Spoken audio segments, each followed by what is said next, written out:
A question we ask ourselves often is, could Father Maskell really lead a ring of priests and police officers while also doing psychological studies on children for the CIA's program MKUltra? If true, imagine how ideal it would be to ensure protection from not only the church and police, but also the government. This week you will hear from a survivor of the MKUltra program who is able to link the program with someone from inside Father Maskell's pedophile ring, Dr. Christian Richter. Please be advised that what you are about to hear could be triggering. We will talk about abuse and an animal being harmed. Know your limit, and don't be afraid to listen in portions if you need to.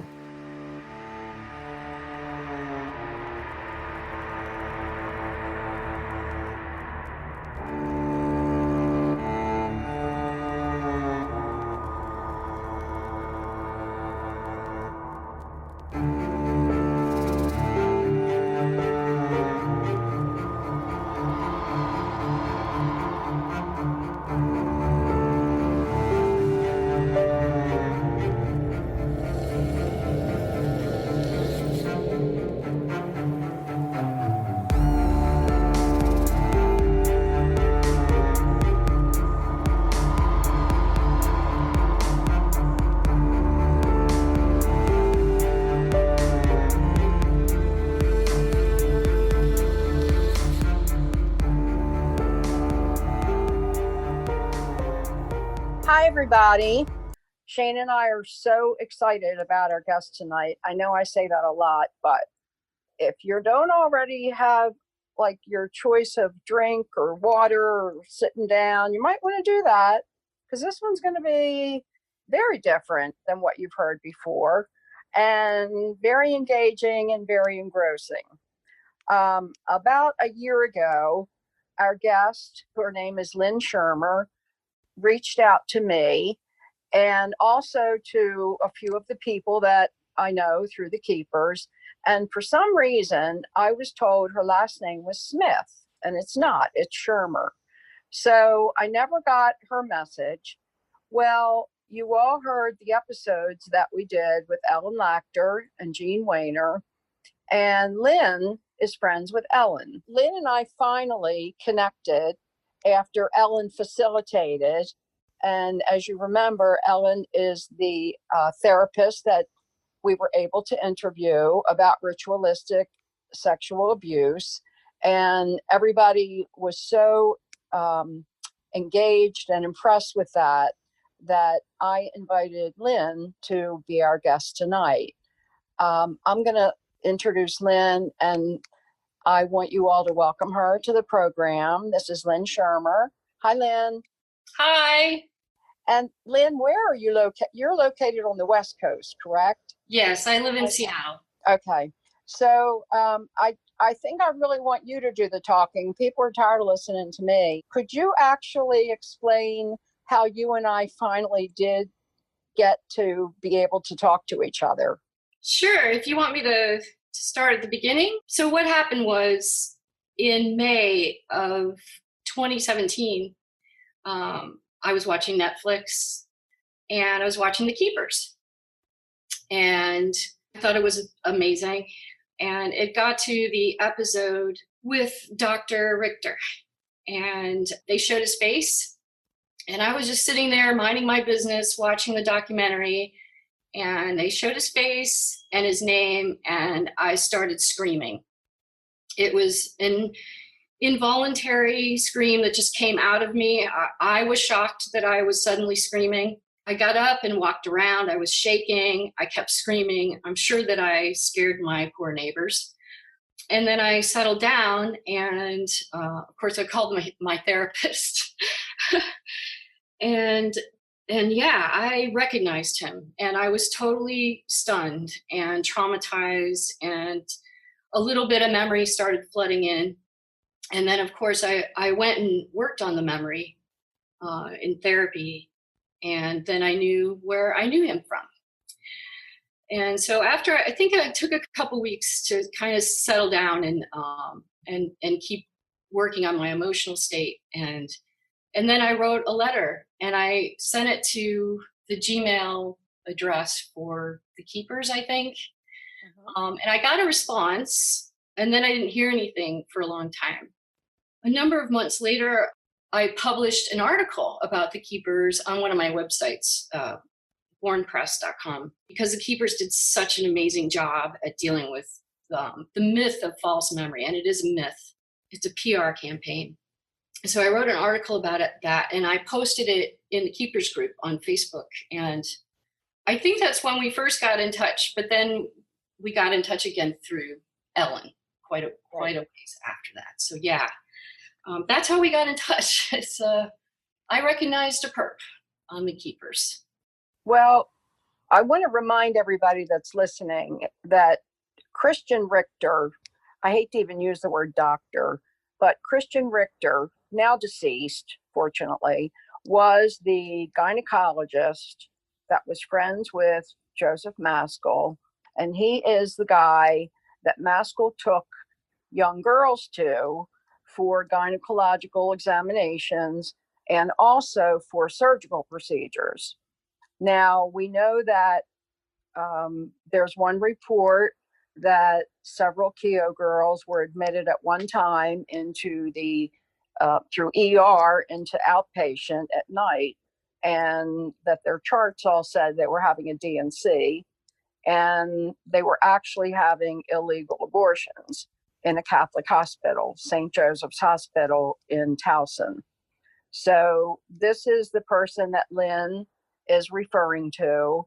And the interesting thing is that Lynn has never been to Maryland.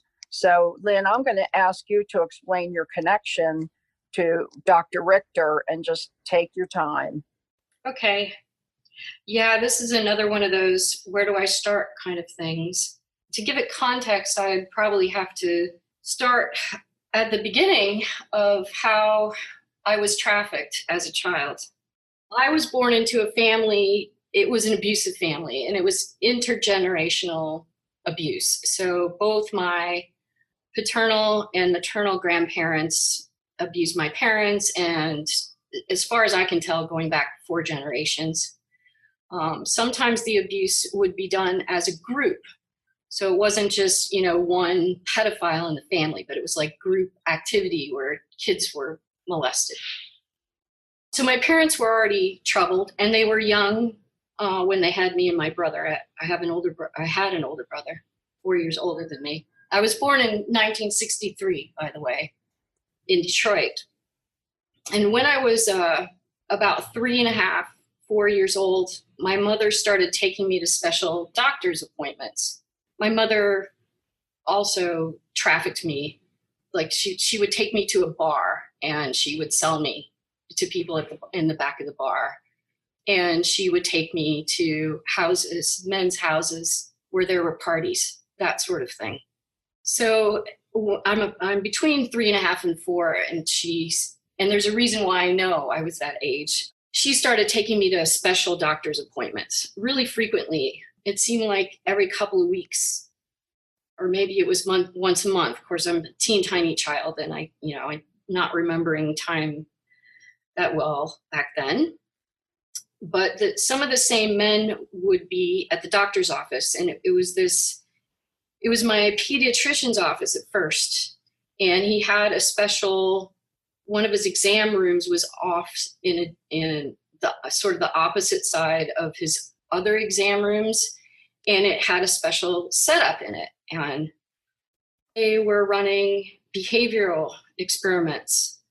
There's really not a good set of terms for what they were doing, but basically it was various forms of torture.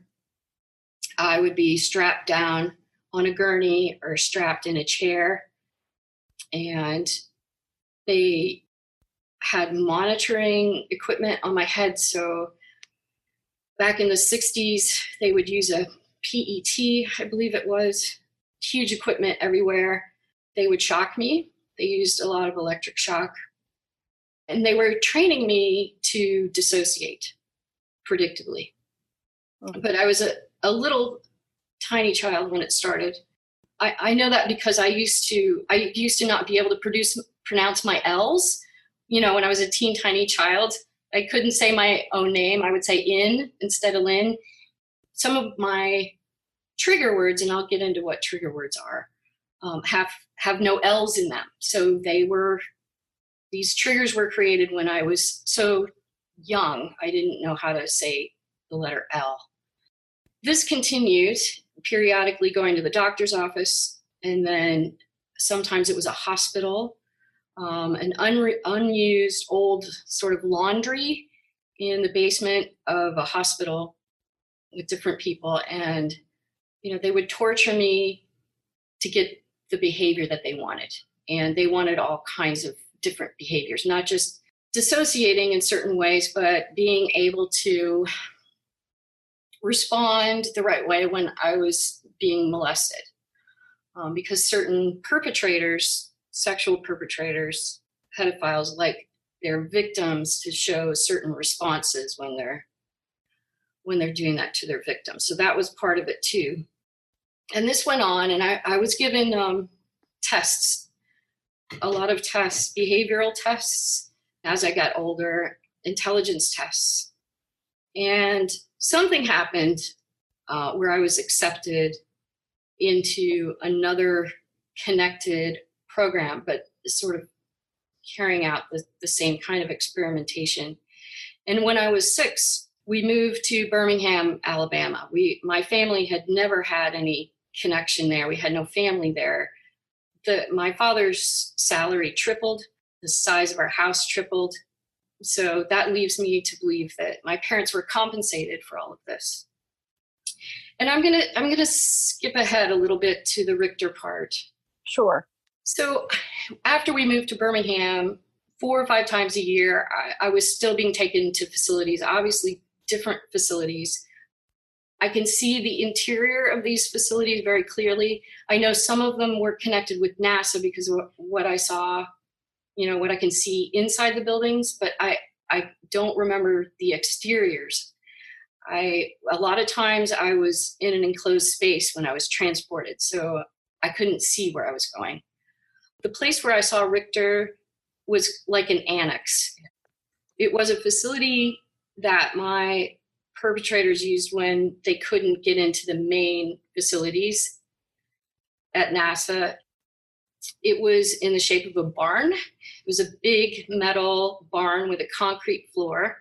It was a newer structure. It had, you know, it wasn't like some old raggedy broken down barn. It was like new for the 60s and 70s. It was silver corrugated metal, and it had orange I-beams with a peak in the middle, and it had 2 big doors. And there was actually still farm equipment in it sometimes, but like new farm equipment. They set up a couple of bays with chairs and the other equipment they used. When I saw Richter, I was with one doctor, my main doctor, who I shouldn't call him a doctor. He's a perpetrator. He's a sociopath. But he was working on me, and I was strapped in a chair, and I was naked and strapped in the chair and all wired up for electric shock around my torso. They used to do electric shock all over different parts of the body. But that time it was around my torso. And Richter came in and was kind of hovering behind the main perpetrator. And he had with him a black box, and he gave the box to the main guy, and they hooked me up. And I think what the box was a portable brainwave monitoring that someone had developed. It was much more precise than what the teams have been using before. So they were going to test it out. And I was also drugged. So I was really, really loopy, and I was having a hard time concentrating on their instructions. And I was pushed right to the edge of not being able to follow instructions. And when you can't follow instructions, you get tortured. So even though I'm terrified and, you know, a complete mess, you still have to follow those instructions. You got to follow them. So yeah, I did the best I could. Richter, again, he paced around behind. The main guy did all the work. And when it was over, Richter was really pleased. And then he. So that's my major memory of Richter. I saw him another time. I'm not going to go into that memory, but as far as I know, only the 2 times. And my impression of Richter was that he would just come through and do deliveries, and he was kind of like ancillary, I guess you would say. He was not one of the main people. But the point in all of that is that, from what I know, what Maskell was doing may very well have been connected to something much bigger and classified, that most people still know nothing about, this experimentation on children, experimentation and torture. Lynn, could I ask you a couple questions just for clarification? Oh, yeah, please. You said that you were born in, did you say Detroit? Is Yes. that where you were from? Yes. And, did you have brothers and sisters? I had a brother 4 years older than I. He passed away in 2015. Do you have any memories of him being involved in any of this? He was involved. He was assaulted by other family members and other perpetrators privately in the network. So he wasn't trafficked like I was, that I know of. Like, he wasn't sold or given to parties, sold at parties. Right. But he was definitely molested as part of the family. And I believe he was tested for these programs, and he didn't qualify. And now I can't say that for sure. The reason why I think that is I never saw him in the labs ever. And my father was disappointed with him his whole life. My father was a sociopath. He could be really charming. He could even be gentle sometimes and appear caring. But my father was involved in all this. It's my belief that my father worked for the CIA. I did see my father in the labs. Later, when I was a teenager, my father would take me on operations. So I never saw my brother in those contexts ever. And my brother and my father never went, off on a trip together alone. So that I remember. You said that your mom took you to your pediatrician. I just want to clarify. It sounded like what you were saying was that you were being evaluated to see if you would be a good candidate for this experimentation. Yes. Now, that pediatrician then, was he aware of what was happening in his own office? Oh, yeah. Yeah. Okay. And what happened to him? Do you know? He's long deceased. He was in his 40s or 50s when I was seeing him, in the 60s. So now, did all of this happen in the Detroit area? Yes. Before the age of 6. Yeah. Right. And so was there ever any talk? Did you go to regular public school? Did anybody ever talk about what was happening there? The rule was in not only with the family abuse, but especially with the doctor's appointments and things, is, you don't tell. In fact, it's like organized crime. So how do you keep the code of silence in an organized crime family? Well, you scare the hell out of people, and you show them what happens when you spill the beans. Mm-hmm. So they used pets. Well, they're in their threats constantly. But they used a pet. I had a dog when I was really young, a Bedlington Terrier. My therapist laughs over this, but her name was Sybil. Mm-hmm. And my mother knew a breeder of Bedlington Terriers. And so they would get dogs. They would get dogs that looked like my dog. Mm-hmm. I was in that hospital basement with one of the lab perps, one of the doctor perpetrators. Mm-hmm. And they brought in a Bedlington Terrier, and I was already being tortured. I was half out of it. And he told me, "This is your dog."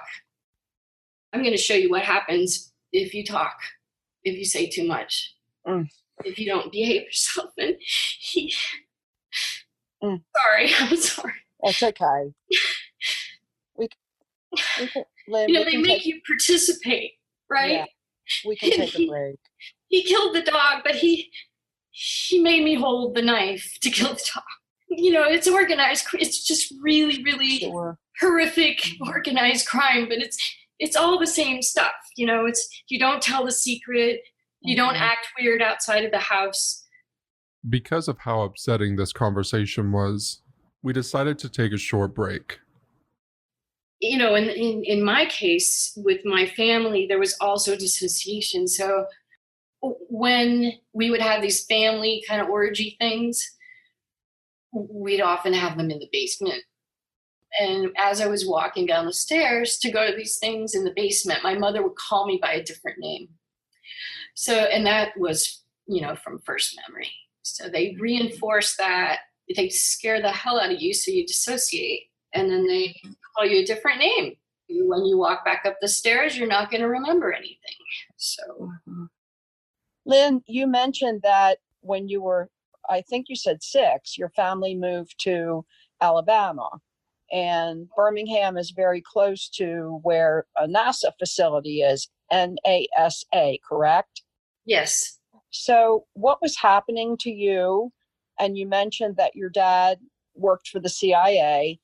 What was happening to you was actually being authorized by the National Air and Space Administration? Well, my perpetrators were certainly using their facilities. Okay. Definitely using their facilities. Right. You told me about being kind of on display for experimentation. And you mentioned to me when we talked before that you thought there were medical and military personnel and political personnel as observers. Is that accurate? Yes, that's right. Was it kind of in like what we would know as a medical theater where like Yes. doctors who are interns are watching what's happening down below? Yeah, except, yeah, I was raised a little bit. Yeah. We're not talking about just like a bunch of thugs in a dirty barn. We're talking about an organized program, supposedly people are learning from. Yes, that's right. This happened in, I believe I was 9, so 72. And I don't remember going there, coming back. I have parts inside who called the venue Boston General. And it was like a half circle theater, but it was really clean. And my main perpetrator at NASA from Huntsville had me up on the stage and was demonstrating how well conditioned I was. Yeah, and there were, the audience, I would guess there were about, I don't know, 30 people there. I noticed people from the television and a lot of doctors and military people. What do you mean by people from television? Well, household name people high up in the government. Let's move into why you and we think this was happening, because we are also having 2 episodes, which our listeners will have heard by the time you hear yours, from Dr. Colin Ross, who is an expert in MK Ultra. Now I'm really curious about how you think what happened to you fit into a government program and why you were being used this way. Well, the history goes way back. It goes back into the 30s. They started experimenting with dissociation, and could they create a soldier who would have amnesia and for like a spy mission. You know, could a soldier deliver a secret message across, you know, to some, maybe across lines or something, and then if he gets captured, he doesn't know, so he can't tell. So he can't spill the beans. And they were working on that before World War II. And then after World War II, all of these experimentation programs, the ones that we know about, like MK Ultra, that part of it was exposed in the late 1970s. But there were more. These experiments involving children, taking children very, very young, and training them to predictably dissociate and have amnesia, predictably have amnesia. That started in the 50s. And we know that from survivor testimony. People like Harold Rutz and my friend Janet Thomas, who wrote a book about it. So yeah, by the time I came along in 1963, it was their procedures, they weren't experimenting with some procedures as much, but it was very, these are scientists and doctors working for the military. So everything was regimented. They were replicating work that was successful, but then still sort of experimenting with other techniques. But yeah, the stuff that was done on me when I was really young, they had already pretty much found success with a lot of those methods. But they use this for a dual purpose. The reason why they ran some of this out at NASA is they did a lot of medical experimentation. So having to do with spaceflight. So that should be big news for your audience. Yes. So much of this is like, it's not science fiction. I know it's not, but it's so hard. I mean, I know that MK Ultra, they stopped it or supposedly stopped it, and no, they didn't. CIA, well, you're right, cleaned everything up. But are we separating I hate to say the word legitimate, but the doctors and scientists that were working for NASA from pedophiles, or are these the same people? You're being experimented on, or you're used as a demonstration to show how dissociation can work and amnesia, forced amnesia, by scientists who are working for our government, correct? Yes. Okay, now you also talked about people like Christian Richter and others who, for example, your pediatrician's office, where it wasn't quite so legitimate, and that perhaps this was also a group of pedophiles who were abusing these children. When they run these experiments, they contract out. They have independent contractors. So a lot of these people, I'm sure my pediatrician was given some sort of contract for the use of his offices. Okay. And the same with a lot of the major perpetrators. But the vast majority of them, when you're torturing someone, sexual torture is part of the deal. All the perpetrators that were, higher up, like the guy at NASA, they were all pedophiles. It was just part. Even if you you wouldn't be torturing a child if you wouldn't be in that job. Right. How many people could say, well, this is for, we're in competition with the Russians. We want to see if we can be successful at controlling someone's behavior and creating a lifelong amnestic slave. But I don't want to torture anybody. It's just, that's just not you're not gonna find. Yeah, Dr. Lachter shared with us that some of these children were actually used as the messengers, and like a child could be used to carry information to another country, and like you said, would be using a different name and not remember that they even went there and came back. Exactly. Okay. Yeah. So she said they were almost like sex kittens, that part of that was they were trained to be that way. They would be able to deliver this information, high level information to foreign countries, do whatever it was they were trained to do, and then they would come back and not even know they had made the trip. That's exactly right. And then you think you've been told that you were at summer camp for a week. Yep, that's exactly right. So there are a number of jobs that they train us for. And when we're being brought up, going to the labs, they test you to see what kind of job you're going to be better for. So they work on being a courier, being able to see if you can develop a photographic memory so you can store documents in your memory and then read them out when you're given the cue, you're given the trigger. They definitely trained me.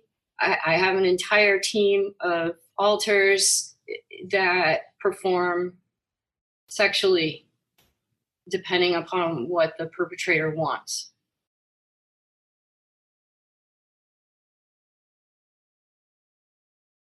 Lynn's use of the word alters is referring to alternate personalities that she believes were created during her programming and abuse under MKUltra.